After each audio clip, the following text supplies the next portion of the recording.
Yeah, thank you. Thank you for showing up tonight. I'm gonna put this up here. And hello to the rest of the community that is streaming from abroad. And I hope you're gathering with people that you love and your family and your friends from every corner of the earth. We've been really lucky that that's something that we've been able to add. If there's a bright light with COVID, that is something that has happened, is to be able to take the CRC community and span it out much further than this room. So you stole my thunder, Randy. I thought of you. I said I could hear Randy's voice in my ear, and it was Hine Ma Tov. It's so good to be together, and I could feel that right when I entered in here. So it's just so funny that you said that just now. It always takes me back to children's services with my kids, because Randy would sing that every week. And as I was preparing to speak tonight, I was reminded of something else from my home, my family, that we would use as a way to pause, reset, and shift gears. So my house is a hub of activity. I have a husband, Matt, and two kids, West and Mira. They're in 9th and 7th grade. They've grown here at CRC. We have two 80-pound Labradors and a 19-year-old cat, and there is lots of movement in my house. At any given time, there's a hockey bag, a horse saddle, some dog toys. It's all in the living room, and you're stepping over it. And any morning before school, we have music playing on a Bluetooth speaker. Someone's learning a TikTok dance, and then someone else is about 7 minutes before we're going to walk out the door, they're screaming, "I need to make my lunch and brush my teeth still."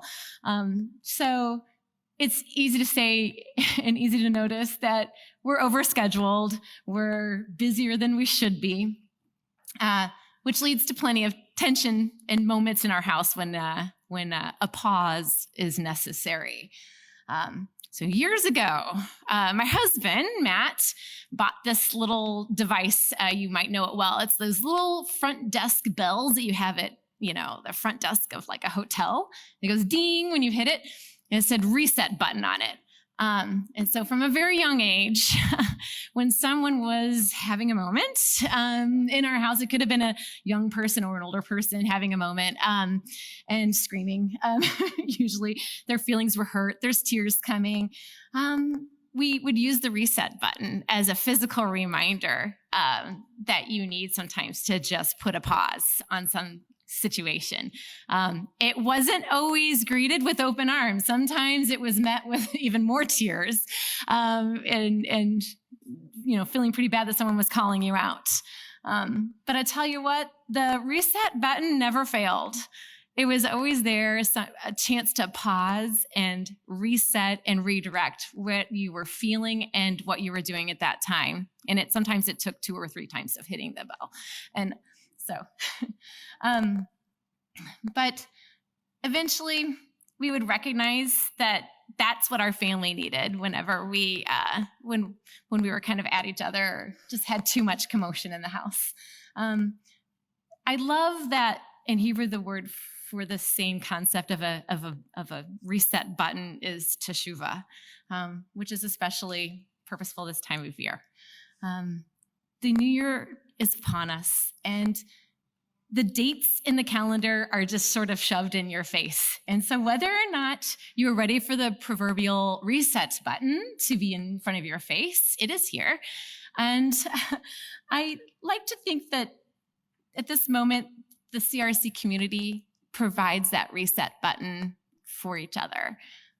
So for me, it's no matter how I get to this moment, that teshuvah, that reset, it always does the trick. I'm always taking a physical pause and just taking a moment just to stop the activity going on in my head, in my house, and everywhere else beyond.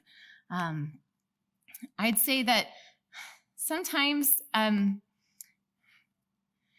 you're in this space here, and there'll be just a friend that comes up to you and says hi, or you'll hear something in the music, or the light will just shine through the windows just so, and you stop. It's kind of that moment. It's that ding that goes off in your head that makes you just pause and go, oh, I I can just forget what's happening.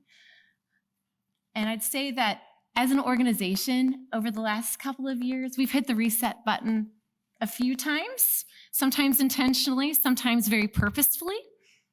I'd say that even in the second day of Rosh Hashanah, Rabbi Susan and Jim won't be able to join us as they're recovering, but we're pivoting and we're resetting again and again.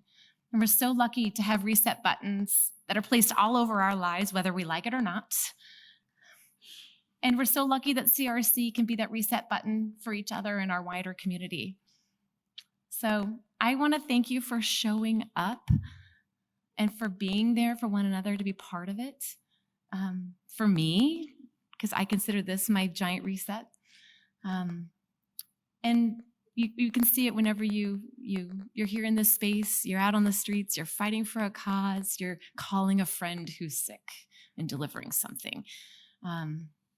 You do it whenever you're supporting our community in so many ways, just by being there, by financially supporting our staff and our rabbis. It's a beautiful community, one that I'm really proud to be part of.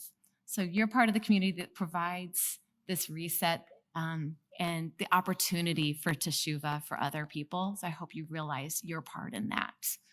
And so I hope you also continue to hear that reset bell, the ding when it goes off, but more through the familiar sounds of a shofar, or maybe even just through a friend saying, hey, it's good to see you again. So I just want to say Shana Tova. Thank you. Yeah. On behalf of the entire staff of Central Reform Congregation, I wish you all a Shana Tova.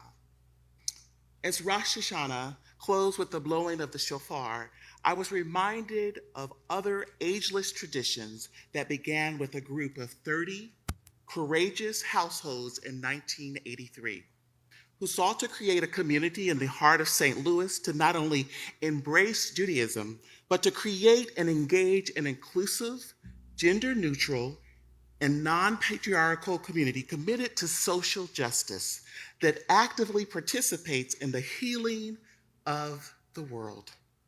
On February 8th of 2023, we will celebrate the 40th anniversary of this community's formation. In the past 40 years, Central Reform Congregation has seen a lot of changes, some not so great, but far more for the better. Yet, I am happy to know that you have collectively decided to withstand the ongoing pushback from those that did not understand, refused to see the vision, or just flat out disagreed with your need to be an active part of a centralized community in the inner city of St. Louis. Today, I, along with 70 full-time, part-time staff, religious teachers, and rabbis, celebrate with you that this is not work that can be done alone, nor should it. Instead, as we look forward to this time of atonement, we also examine our past actions, our current motivations, while also envisioning what must be accomplished together. Not happy to sit on the sidelines, not willing to let others do the dirty work, nor are we okay settling for the timeless favorite, this is how we've always done it. As a proverbial and symbolic signal to the world that CRC is still engaged in social justice that seeks to actively be a part of the healing of the world, our ongoing commitment to core values are based in communal well-being. In other words, CRC, we're not done.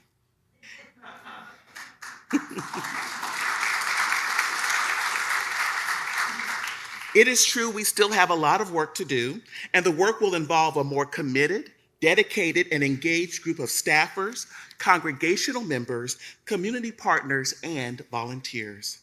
It is my desire that as we observe this holy moment of Yom Kippur and reflect on our own misdeeds, what may have fallen by the wayside, and a cleansing that continues to reinvigorate our vision that still lives through the 750-member households that we now have today.